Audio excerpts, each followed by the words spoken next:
कहानी की शुरुआत में हम साइबेरिया की एक जेल को देखते हैं जहां ढेर सारे जर्मन सोल्जर्स को लाइन से खड़ा कर दिया गया था। दरअसल वर्ल्ड वॉर 2 के खत्म होने के बाद रशिया ने बहुत से जर्मन सोल्जर्स को कैदी बना लिया था और उनसे कोयले की खानों में दिन रात काम करवाने लगे। हालांकि इस जेल की सिक्योरिटी काफी कम थी, लेकिन इसके बावजूद भी कोई इस जेल से भागने की कोशिश नहीं करता था क्योंकि इस जेल के चारों तरफ बर्फ ही बर्फ थी और ये जेल किसी भी इंसानी बस्ती से पूरे 14,000 किलोमीटर दूर थी। इसलिए अगर कोई कैदी इस जेल से भाग भी गया तो साइबेरिया की जमा देने वाली सर्दी में उसकी मौत पक्की थी। ये जेल चारों तरफ हजारों किलोमीटर दूर फैली हुई बर्फ के बीच में बनाई गई थी, इसीलिए कोई भी कैदी यहाँ से भागने का सोच भी नहीं सकता था। लेकिन इन कैदियों में एक कैदी ऐसा भी था जो बहुत ही शार्प माइंड था और वो इस जेल से भागकर अपनी बीवी और बेटी के पास जाना चाहता था। इस कैदी का नाम क्लेमन फॉयरल था, जिसे इस जेल में पूरे 25 साल की सजा काटनी थी और क्लेमन ऐसा बिल्कुल भी नहीं चाहता था कि उसकी आधी जिंदगी इसी जेल में बीत जाए। क्लेमन किसी भी हालत में इस जेल से भागना चाहता था। लकीली एक दिन क्लेमन को भागने का मौका मिल गया और वो एक कोयला ले जाने वाली मालगाड़ी में बैठकर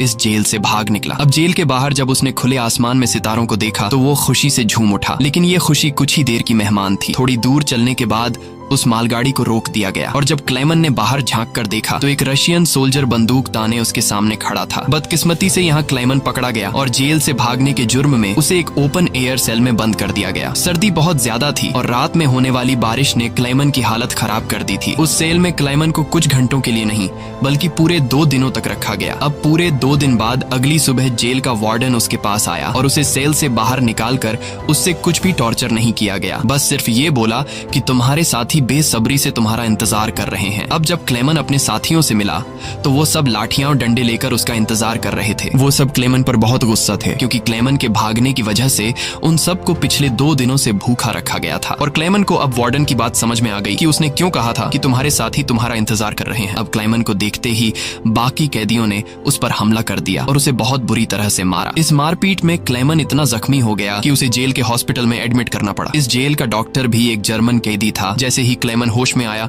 उसने डॉक्टर से कहा कि मैं एक बार फिर से जेल से भागना चाहता हूं और मुझे आपकी मदद चाहिए। डॉक्टर क्लेमन की बहादुरी देखकर हैरान रह गया कि ये इतना सब कुछ झेलने के बाद भी हार मानने को तैयार नहीं। डॉक्टर ने उसे समझाया कि इस जेल से जिंदा भाग पाना नामुमकिन है और अगर तुम यहाँ से भाग भी गए तो बाहर की जमा देने वाली सर्दी में मर जाओगे। लेकिन हकीकत ये भी है कि अगर तुम यहाँ से नहीं भागे तब भी तुम्हारी मौत पक्की है, क्योंकि जिन कोयले की खानों में तुम काम करते हो वहाँ कार्बन की मात्रा बहुत ज्यादा है जो हवा के जरिए तुम्हारे शरीर में जाता है और उससे कैंसर जैसी खतरनाक बीमारियां होती हैं। इसलिए डॉक्टर ने क्लेमन से कहा कि तुम्हें एक आखिरी बार इस जेल से भागने की कोशिश जरूर करनी चाहिए। उसके बाद डॉक्टर ने अपने सारे गर्म कपड़े, जूते और जरूरत का सारा सामान निकालकर क्लेमन को दे दिया और उसे ये भी बताया कि रशियन सोल्जर्स अपना खाना रेलवे लाइंस के पास छुपा कर रखते हैं। इसके साथ ही उसने क्लेमन को एक बंदूक भी दी ताकि वो अपनी हिफाजत कर सके। दरअसल डॉक्टर ने ये सारा सामान इसलिए पहले से इकट्ठा किया हुआ था क्योंकि वह खुद भी इस जेल से भागना चाहता था, मगर 1 हफ्ते पहले उसे पता चला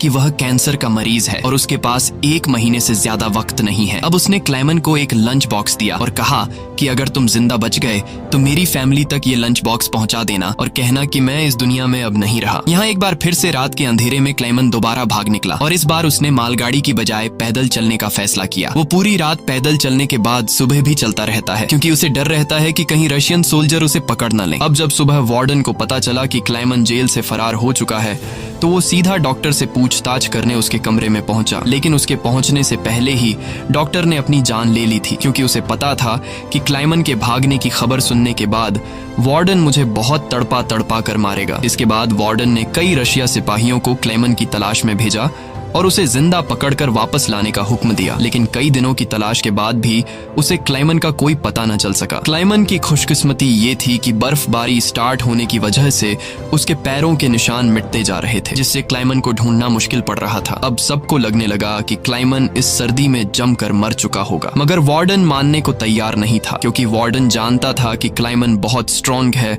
और वो इतनी आसानी से हार नहीं मानेगा, इसलिए उसने तलाश जारी रखने का हुक्म दिया। वहीं दूसरी तरफ हम क्लेमन को देखते हैं जो पूरे जोश के साथ बर्फीले तूफान को पार करते हुए आगे बढ़ रहा था। जेल से भागने के 9 दिन बाद उसे अचानक कुत्तों के भौंकने की आवाज सुनाई दी और जैसे ही वो पीछे मुड़ा उसने एक स्लेज को अपनी तरफ आते देखा। उससे पहले कि वो भागता वो स्लेज उसके पास आ गई और उस पर चढ़ती हुई आगे निकल गई। तभी क्लेमन की आंख खुल गई और उसे पता चला कि वो सिर्फ सपना देख रहा था। दरअसल क्लेमन पिछले 9 दिनों से पैदल चल रहा था और अब उसका खाना भी खत्म हो चुका था। भूख और थकान की वजह से उसका आगे बढ़ना मुश्किल हो गया था, लेकिन इसके बावजूद क्लेमन ने हार नहीं मानी और जैसे तैसे चलता रहा। कुछ दिनों के बाद उसका जिस्म भी जवाब दे गया और वो भूख से बेहोश हो गया। अब कुछ घंटों बाद जब उसे होश आया, उसने अपने आसपास एक अजीब सी आवाज सुनी। तभी उसने एक सील को देखा और ये देखते ही उसकी आंखें चमक उठी। उसने फौरन अपनी बंदूक निकाली और पूरी ताकत के साथ निशाना लगाने की कोशिश की, लेकिन थकान और कमजोरी की वजह से